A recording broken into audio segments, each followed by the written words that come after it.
Hey, what's up everybody? Clayton J. Jensen here. Oh, yeah. And today's vlog, she live! Woohoo! Live at the beach. Thanks for hanging out with me today, guys. As always, Clayton J. Jensen here. Would love to hear more about you. Message me over at Clayton J. Jensen. Tell me about what you're passionate about. See if we can help work together to make our communities better and in turn make this world a better place. After today's vlog, if you haven't already, swing on over. Check out yesterday's vlog where we discussed keywords open the door to SEO. We may have the best product in the world, we may have the best blog in the world, we may have the best website. But if we're not giving our customers the easy access to find us, and one of the best ways to optimize our SEO is to utilize the proper keywords. And I argue strongly that we need to be utilizing the longer keywords, not the head, but the body and the tails, the 2 to 3 and the 4+ keywords to ensure that we're differentiating ourselves from our competitors. Thought that'd be a great time. Today's topic we'll be discussing. We need to look at climate change not as a problem, but as an opportunity. And I know if you guys have tuned in before, I've talked about how passionate I am about the climate change that we're dealing with. And it's not just about us, but it's about our future generations. And regardless of who still wants to deny that we're dealing with problems in the environment, I mean, that just seems crazy to me. But the best thing that we can do is help bring light to what we believe in. So here's my attempt.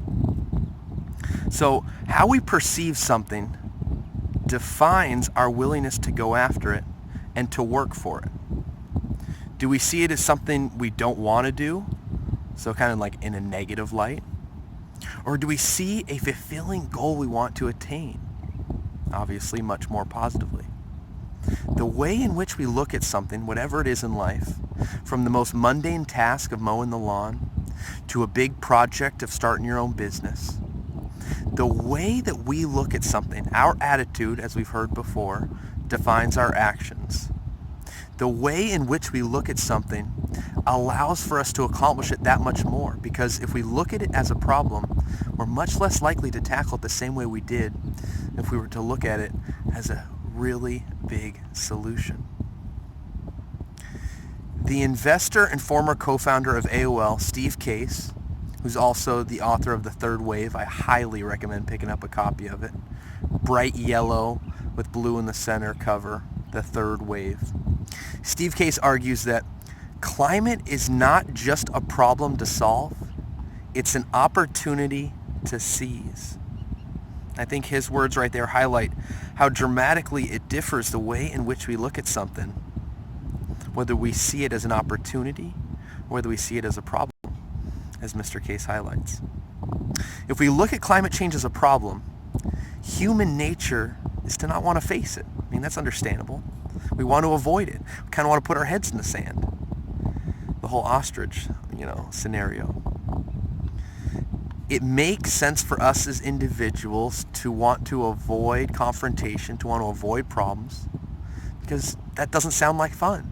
Even if we know that that's something that we need to take care of, even if that's a chore that we know we need to get done, by looking at it as a problem, by looking at it as a chore, not only are going to be less productive in the way in which we accomplish that task, we are going to not want to tackle it in the future. We're going to try to get by with the bare minimum. How do we look at tasks defines the ways in which we're able to tackle them. If we look at climate change as a problem, human nature is to not want to face it, like I said. But instead, if we look at climate as an opportunity to, number one, create new jobs, number two, grow and evolve the way we produce, store, and transfer energy. I mean, there's huge potential for money there. Let alone, number three, and most importantly, climate change needs to be perceived as an opportunity because of how important it is for our children and our grandchildren that we do so. our future generations. You know, there is a big distinction, though, when we use the phrase future generations versus our children and grandchildren. We feel that direct connection to, who we know as our descendants. It makes sense that we should be taking care of the entire next generation. But even in that, even in the way in which we describe, those who will come after us, will define the way in which we go after that goal of helping them, of providing them a better home than we had access to. It's not just the right thing to do.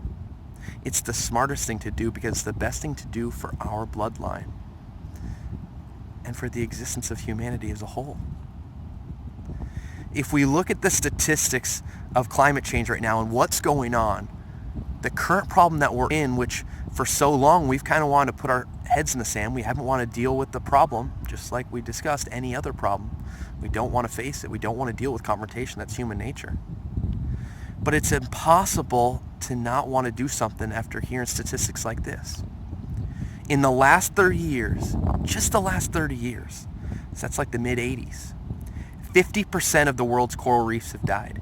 50%. And although we may not be able to see physically coral reefs like we do the forests, although we may not be able to, tangibly feel the effect, the coral reefs and forests are providing the same benefit to us, not only CO2, but in an environment for so many other species of wildlife, and in this case, of fish. We need to make sure that we are keeping in mind it's not just about the short-term benefit. It's about that long-term effect that obviously affects far more than just human beings. It affects these other creatures. It affects the life in the ocean. So 50% of the coral reefs in the world have died in the last 30 years, and 85% of the coral reefs have died just in the Caribbean alone, which was known as one of the most, if not the most abundant coral reef in the world. The waters are rising on oceans all around the world. One of the greatest and examples that hit home is Miami. Take a look at Miami, look it up. See how much the water has been rising in the last few years and how it continues to rise. And how they are in danger, not only themselves, but also all the money that they poured into this area with hotels, businesses, that by 2050, by 2075, may no longer be there because the water may take over. Hurricanes, tsunamis, earthquakes, they've all become stronger, and even worse, they've become more frequent. All of these things are key signs that if we don't make a difference as a team of countries working together to look at climate change not as a problem but as an opportunity, then there may not be a world to hand off to our children and our grandchildren. Despite all those reasons to really want to help out, so many people don't. So many companies still are focused on that short-term profit. It's understandable. That's life. But we need to focus on that long-term opportunity, not only for ourselves, but for our community as a whole. In 2017, the U.S. Energy and Employment Report stated that clean electricity jobs now outnumber fossil fuel companies by 5 to 1. 5 to 1. Workers on average make more money working for clean energy than versus fossil fuel companies as well. There is a huge untapped resource of clean energy. It's not just good for the environment. There is so much money to make, and Elon Musk is a great example. A kid who at a very young age read so many books that really opened his eyes to the problems of energy that we would one day face. And he knew that if he could create a platform for himself, if he could create some resources, both monetarily as well as his time, that he felt that he could create companies that could make a difference. We all know Tesla, but SpaceX, his purchase of Solar City, his Gigafactory, where he has stated that if we could produce another 99 of these, if we could add on to his one and create 100, that the world could fully live on clean, renewable energy. Because it's not just about the ways in which we receive that energy. How do we store that energy? And then how do we share it? If we looked at our businesses more like Elon Musk does, then we would look like climate change as an opportunity. Despite all those reasons to seize the opportunity that is climate change, it comes down to investors. It comes down to those individuals who are looking for their dividends to be paid out. And because of that, they are still investing in fossil fuels. They're still investing in fossil fuel-based companies. And they are not investing in solar and wind, kinetic energy, other clean energy companies because of the volatility, because of the inability for them to look at the investment as a sound investment. And what does that take?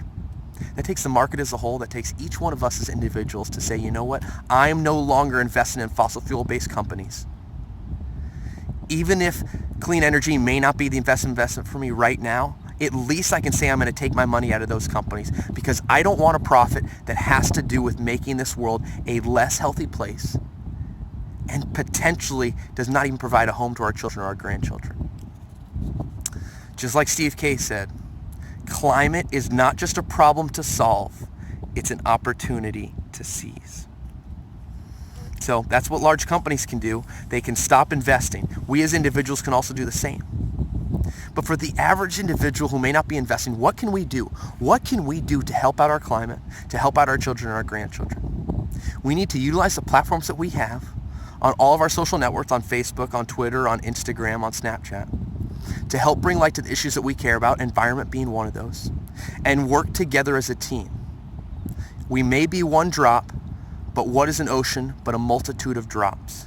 If we work together, if we band together towards a common goal, towards a common good, and we focus on climate change not as a problem but as an opportunity, well then we can seize it together.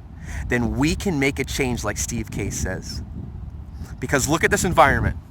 Look at this beautiful world that we have access to. It is on us. It is on us, the top of the food chain, to take care of the world that we've been given, not only for ourselves, not only for our children, our grandchildren, but for all the other living species out there. We owe it to ourselves. We owe it to the world as a whole. Thanks for tuning in today, guys. I am so passionate about climate change, as you can see. I would love to hear about what you're passionate about. If it is climate change or anything else, message me over at Clayton J. Jensen. Let's get to know each other better. Let's get to know each other's passions. Let's see how we can help monetize our passions, help utilize the resources that we have now monetized to ensure that we can bring light to the issues that we care about. One of which for myself is climate change, and in turn help make this world a better place.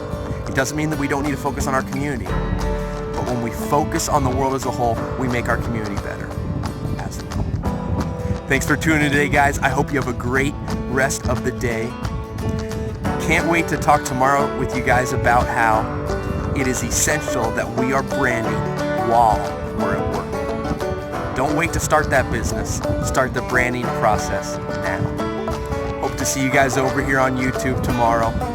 Swing on over if you haven't already. Check out yesterday's vlog where we discussed keywords to open the door to SEO. And I'll see you guys over here tomorrow for branding while at work. Yeah. I don't know if I'll be singing, but either way, we'll be talking. All right, guys. Thanks, as always, for tuning in. And until tomorrow, you guys spread joy. You guys love always. You guys stay peaceful. A peace.